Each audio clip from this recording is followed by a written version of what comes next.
There's a strange phenomenon happening right now. While you're watching this, part of your brain is calculating whether to keep paying attention or switch to something easier.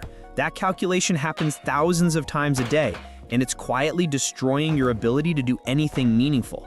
But what if I told you that the same neural mechanism making you avoid hard work can be flipped to make you crave it? What if discipline could feel as good as scrolling? That's not motivation talk, that's neuroscience. And by understanding how your brain actually works, you'll discover why willpower has been failing you and what you need to do instead. Your brain operates on a simple economic principle. It's constantly asking one question: what's the best return on energy investment? Every action you consider gets instantly evaluated. High effort, uncertain reward, your brain hits the brakes. Low effort, guaranteed pleasure, green light. This isn't a character flaw. This is survival programming from a time when conserving energy meant staying alive. The problem is your ancient brain is now living in a modern world designed to exploit it. Every app, every snack, every piece of content has been engineered by teams of scientists to trigger the exact neural pathways that make you feel good with zero effort. Your brain isn't broken, it's being hacked. Let's talk about what's really happening in your head when you can't start that project or drag yourself to the gym. There's a tiny cluster of neurons called the nucleus accumbens. Think of it as your brain's motivation engine. It runs on a neurotransmitter called dopamine, but dopamine doesn't work the way most people think. It's not the pleasure chemical, it's the wanting chemical. Dopamine spikes when you anticipate a reward, not when you receive it. That's why scrolling feels so compelling. Every swipe might reveal something interesting, so your brain floods you with dopamine to keep you searching. But here's where it gets dark. When you get too many easy dopamine hits, your brain adapts. It's called downregulation. Your dopamine receptors literally decrease in number, like your brain is turning down the volume on satisfaction. Now you need more stimulation to feel the same level of interest. A book that once captivated you feels boring. A workout that once energized you feels impossible. You're not losing discipline, you're experiencing a tolerance effect, just like with any other drug. This is why people who spend hours on social media often feel the most unmotivated. Their brains have been trained to expect constant, effortless rewards. Anything requiring sustained attention feels like punishment by comparison. The effort-to-reward ratio is all wrong. Your brain has been recalibrated to crave instant gratification, and real achievement can't compete with that. But the beautiful thing about neuroplasticity is that what can be broken can also be fixed. Your brain is constantly rewiring itself based on what you do. Every choice you make is either strengthening neural pathways for discipline or reinforcing pathways for distraction. The question isn't whether your brain will change, it's which direction you're pushing it. So what exactly is a dopamine detox and why does it work? Despite what the name suggests, you're not actually detoxing from dopamine itself. You're removing the artificial, hyper-stimulating sources of it. Think of your dopamine system like a dimmer switch that's been cranked to maximum brightness for so long that normal light looks like darkness. A dopamine detox is about turning down that dial so your brain can recalibrate what normal feels like. When you remove the overwhelming sources of easy pleasure, something remarkable happens. Your dopamine receptors begin to upregulate. They become more sensitive. Suddenly, activities that seemed boring before start feeling engaging. The satisfaction of completing a task, the energy after a workout, the calm after focused work, these natural rewards start registering again. You're not becoming someone new, you're returning to baseline. You're remembering what it feels like to be driven by internal satisfaction rather than external stimulation. Most people fail at this because they approach it wrong. They try to white-knuckle through it, relying on willpower alone. But willpower is a finite resource, and it's no match for a dopamine-starved brain screaming for stimulation. Instead, you need to understand the transition period. For the first few days, you're going to feel restless, irritable, maybe even anxious. This is not weakness, this is withdrawal. Your brain has adapted to a certain level of stimulation, and now you're pulling it away. The discomfort you feel is actually a sign that the process is working. Your brain is being forced to adjust. The key is knowing that this phase is temporary. Most people give up right before the breakthrough because they interpret the discomfort as a sign they're doing something wrong. But that restlessness is your brain reorganizing itself. Push through it. Here's what you need to do practically. Start by identifying your highest dopamine activities. Not the things you enjoy most, but the things that require the least effort for the most stimulation. For most people, this is their phone, specifically social media, short-form video content, or games. But it could also be junk food, online shopping, or pornography. Whatever gives you intense pleasure with minimal effort, that's your target. Now, here's the critical part. You don't have to eliminate these forever. You just need to eliminate them temporarily while your brain resets. Pick a frame time. 3 days is a minimum, 7 is better, 14 is transformative. During this period, you're creating artificial scarcity for easy dopamine, which forces your brain to find satisfaction in harder activities. But you can't just remove things, you have to replace them. Nature abhors a vacuum, and so does your brain. When you take away easy dopamine sources, you need to deliberately engage in activities that provide slower, more sustainable rewards. Read a physical book instead of scrolling. Cook a meal instead of ordering. Go for a walk without headphones instead of watching another video. Exercise without music or podcasts. Journal by hand. Have a real conversation. These activities feel boring at first because your dopamine system is still tuned to high intensity. But here's the magic. As you persist, your brain starts releasing dopamine in anticipation of these activities too. After a few days of reading, your brain learns that opening a book leads to the satisfaction of learning something new. After a week of workouts, your brain starts craving the endorphin rush and sense of accomplishment. You're literally retraining your reward system. There's a crucial distinction here between pleasure and satisfaction. Pleasure is immediate and fleeting. It comes from external stimulation and requires no effort. Satisfaction is delayed and lasting. It comes from internal accomplishment and requires effort. Modern life bombards us with pleasure, but leaves us empty of satisfaction. That's why you can spend an entire day feeling entertained and still go to bed feeling unfulfilled. Your brain got pleasure, but no satisfaction. A dopamine detox shifts your focus from seeking pleasure to building satisfaction. And here's what nobody tells you. Satisfaction actually produces more dopamine over time than pleasure does.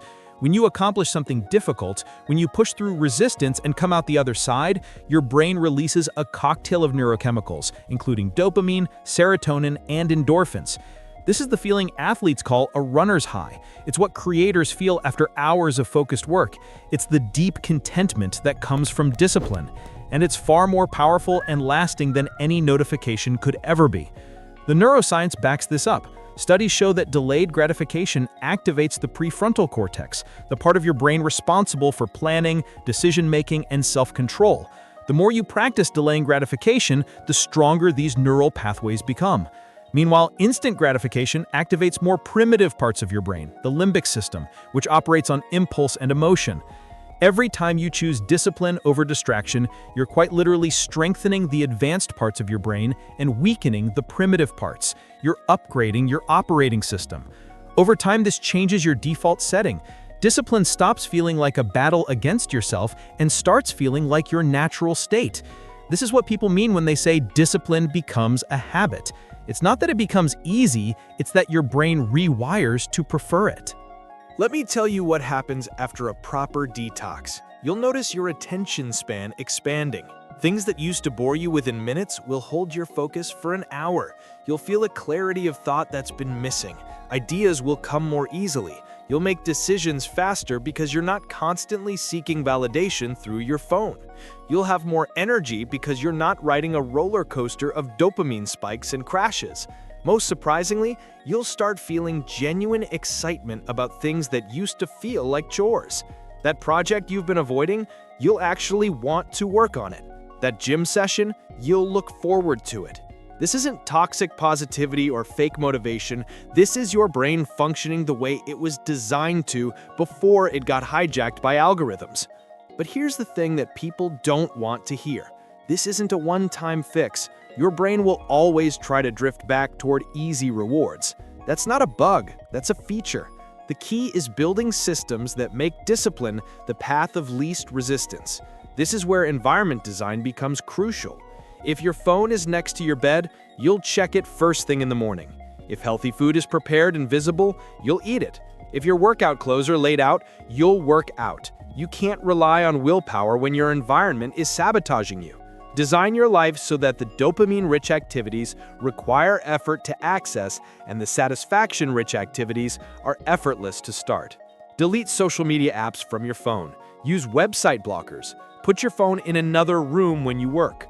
Make junk food inconvenient and healthy food convenient. Every barrier you put between yourself and distraction is a vote for the person you're trying to become.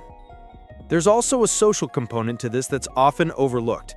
The people around you are constantly influencing your dopamine baseline. If everyone in your life is scrolling, binging, and seeking instant gratification, you'll be pulled in that direction. But if you surround yourself with people who value focus, discipline, and deep work, their habits become contagious. This doesn't mean abandoning your friends. It means being intentional about who you spend your time with and what activities you do together. Seek out communities that reinforce the behaviors you want to develop. Find accountability partners who are on the same journey. Your brain is shaped not just by what you do, but by who you're with. Now let's address the elephant in the room. Some of you are thinking, this sounds miserable. Why would I want to make life harder? And that's the trap. You're thinking about it from the perspective of someone whose brain is already hijacked. From your current state, discipline does seem harder than distraction.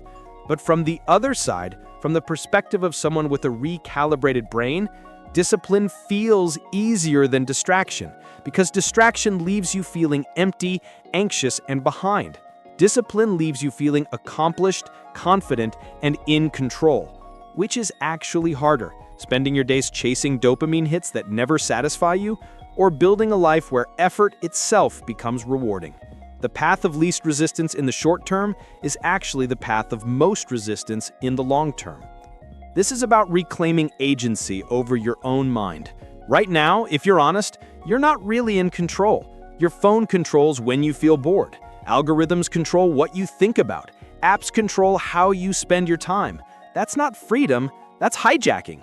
True freedom is having a brain that works for you, not against you. It's being able to choose difficult things and actually enjoy doing them. It's waking up excited about your work instead of dreading it. It's going to bed satisfied instead of guilty. That's what's on the other side of this process. Not perfection, not ease, but alignment. Your actions finally matching your intentions. Your daily choices finally moving you toward your goals instead of away from them. The rewiring process never truly ends because you're always either reinforcing discipline or reinforcing distraction.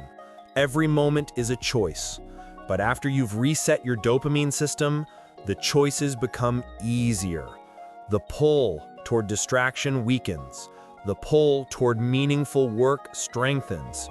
You develop what psychologists call intrinsic motivation.